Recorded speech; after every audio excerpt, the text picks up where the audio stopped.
Hey guys, I'm Jessie, and today I have a spoiler-free book review for you guys. Today I am going to be talking about Immortal Sands by McKenzie Maughan.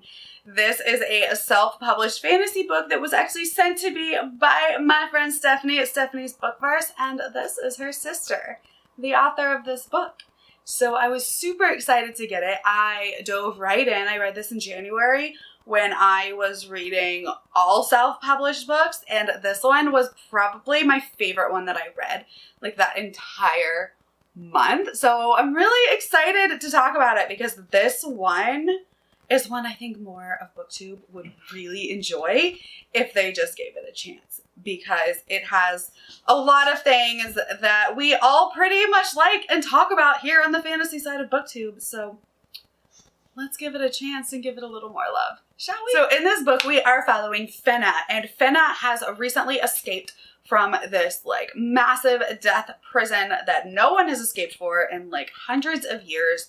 And she is on the run. She was in prison for killing a member of the royal family. And even though it was in self-defense, she was given like a sham of a trial, thrown in prison, and like left to rot with the rest of the prisoners. Upon her escape, she meets up with her old childhood friend, and they end up going on this quest that will basically bring down this ruling family. And it kind of has you uncovering different secrets that this family has been keeping from the mass populace for, hundreds of years. So while everybody kind of really loves this ruling family, at least on the outside, we start to see cracks appear in this perfect facade of a society. And I really loved seeing all of that. So I wanted to try kind of a different format to my reviews for this one. I'm not going to do like the pros and cons. I'm going to go down a list of like plot, magic, characters, villain, and then kind of give my feelings at the end of it, just like a little once over. So let's see if we like this format for reviews. Let me know, because if you don't, I can definitely go back to pros and cons, but I think this sounds like it would be a fun little format. So first we are going to talk about the plot. The plot of this book is very fast paced. Like it starts and it never stops. It does not really let up. There's not a whole lot of like slow draggy moments, and I really, really appreciated that, because once I was in it, I was in it and I was hooked. It moves so quickly and I absolutely appreciated that. It's also a very streamlined plot. So there is not a whole lot of like side quests and side plots. It is very much this is our goal and this is what we're doing to achieve it, and this is the quest that we're on and this is what we're doing. So it's very streamlined without a whole lot of excess. And honestly, I appreciated that, because sometimes I find that books are like, okay, this is the plot and this is, our quest and our end goal, but like this happens and this happens and this happens. And we do get one or two like little things along the way, but all of them are pushing the main plot forward, which I really appreciated. It's like we didn't go off on a whole lot of side tangents. Next, I want to talk about the magic.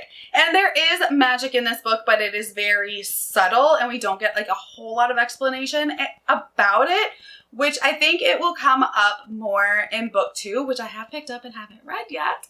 But we get more of the magic and like history behind it and like reasoning behind it closer to the end of the book. But we do automatically get introduced to the fact that there is magic in this world, and certain people have magic and certain people do not.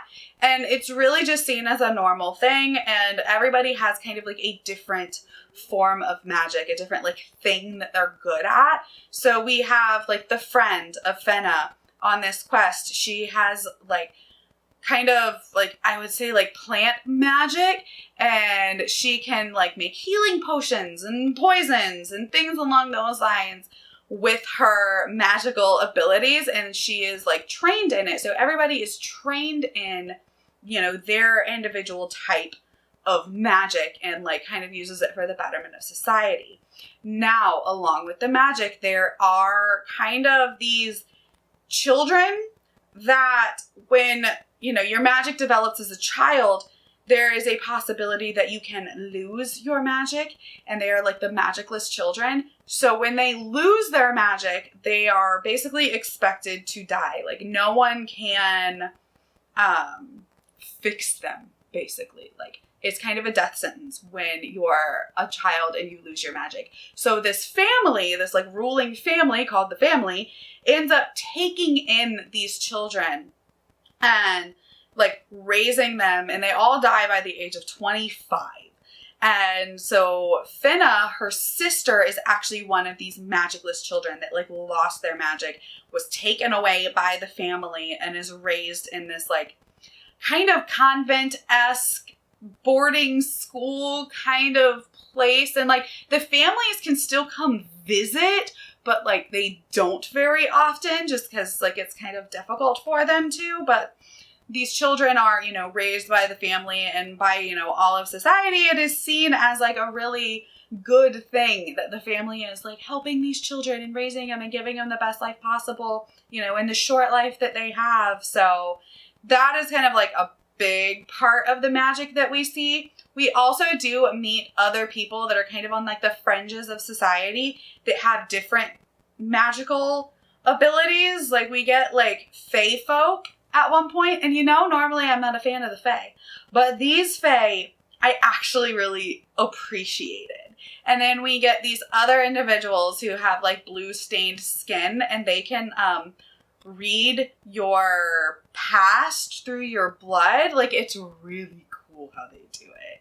So there's like different levels of magic in this book, and it's not super well explained, all of them, but like they don't all have to be super well explained, because I think there's going to be more going into the rest of the series. Now we're going to talk about the characters. There are technically, in my opinion, about 3 kind of main characters that we're with a lot. Of course, one is Finna, and she is really likable. I really appreciate her. She seems very real and relatable. Like as someone that has just escaped this prison, she's very untrusting, even of her childhood friend.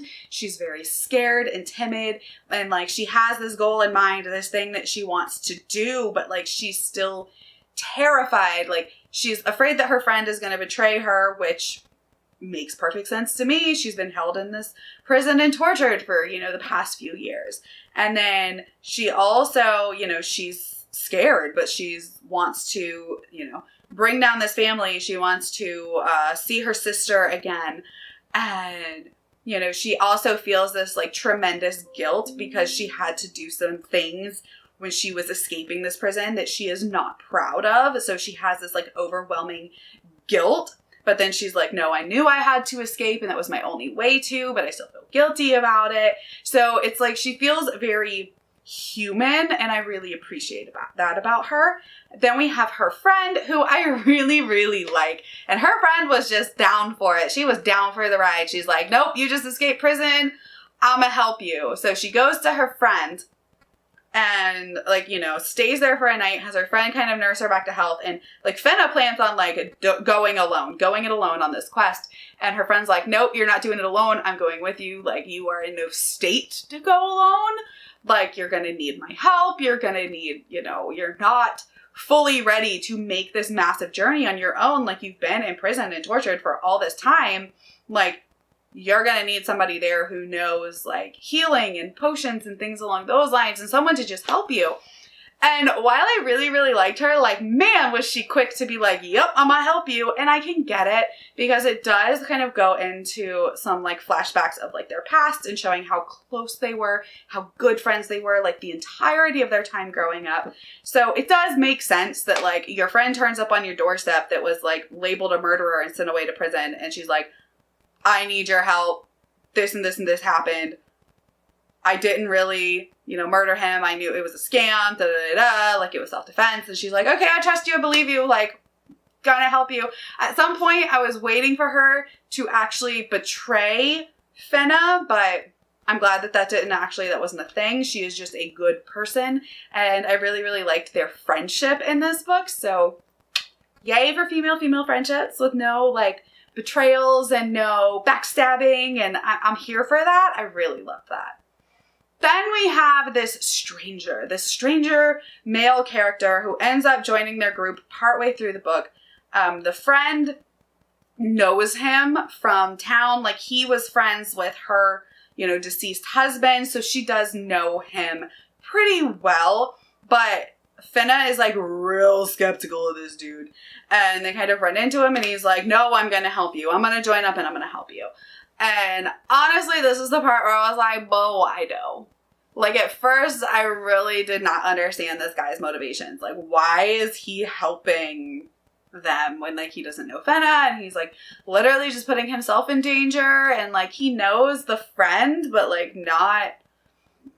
It still doesn't make sense to me. And then as it goes along, you kind of understand why he's helping, and it has more to do with the friend than Fenna herself. It has more to do with, like, protecting the wife of his, deceased friend. So, like, that does make sense the further we go along. And again, I kind of expected, like, a double cross or a backstabbing, which never happened, which thank you. I do appreciate that. Like, I like that these end up being this, like, core group of 3 that I really liked, and I liked seeing their dynamic, and I think they worked really well together. So I did enjoy all of the characters in this book, and they felt very real, except for the fact that, like, at first I didn't get some of the motivations, but, like, as it goes along, you're like, oh, okay, I can kind of see that. Speaking of characters, we are going to talk about the villains in this book. The villains are not super fleshed out. We don't get a whole lot of information about them until the very end of this book, but we are constantly learning about this, like, ruling family. We don't really 100% get their motivations other than control and power, which, I guess that can be a motivation on its own. They want to control, the world and have this power over the people, and that's great, and they want to maintain their power, and, this thing that they're doing is the way that they are going to keep their control. And even though everyone seemingly loves them on the outside, we start to see, the cracks kind of show. And as we learn more about them, I start to understand the magic in this world a little bit better, because it all has to do with the magic of this world, which I did appreciate. But honestly, I wish we would have gotten more of the villains, the ruling family, whatever you want to call them. I wish we would have gotten just a little bit more. But I think that that's kind of opened up for book 2 to learn a little bit more about them and about, like, their motivations and why they are doing what they're doing, because there's a lot there that you're like, I don't get it.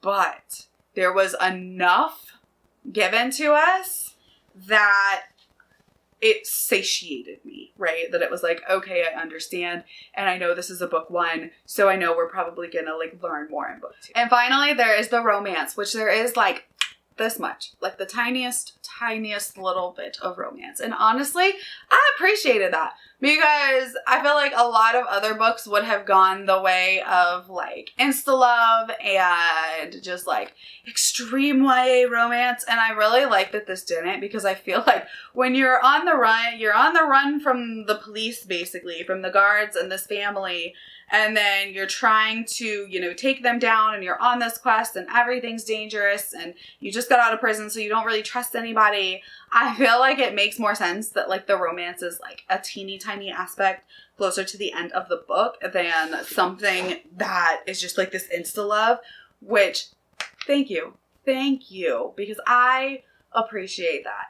And, like, the romance is so tiny. It's literally, like, it kind of grows, and you see it, and there's a kiss here or there, and, like, maybe a handhold, and you can tell that these people are starting to really, like, care for each other, but, like, it hasn't fully blossomed into something yet.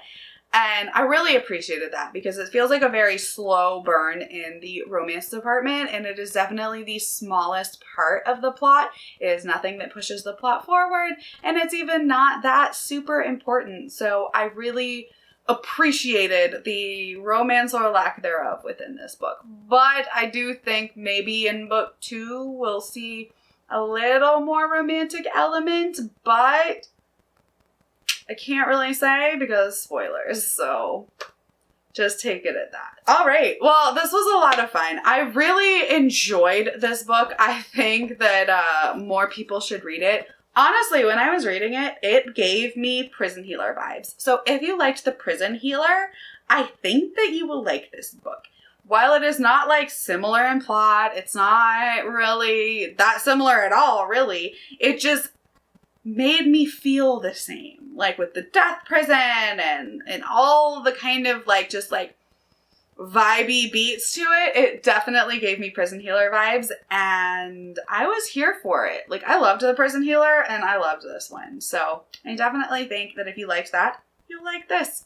And again, I would like to see more people read this. If you have read this, let me know because I would love to talk to you about it. I know Stephanie obviously has read it and I'm planning to read book 2 very soon. So if you read this and then you want to read book 2 with me, let me know because like we can pick it up and buddy read it together. All right. Well, thank you guys for hanging out with me while I talk all about Immortal Sands, this awesome self-published fantasy book that I think more people need to read. My name is Jessie and I will see you next time. Bye.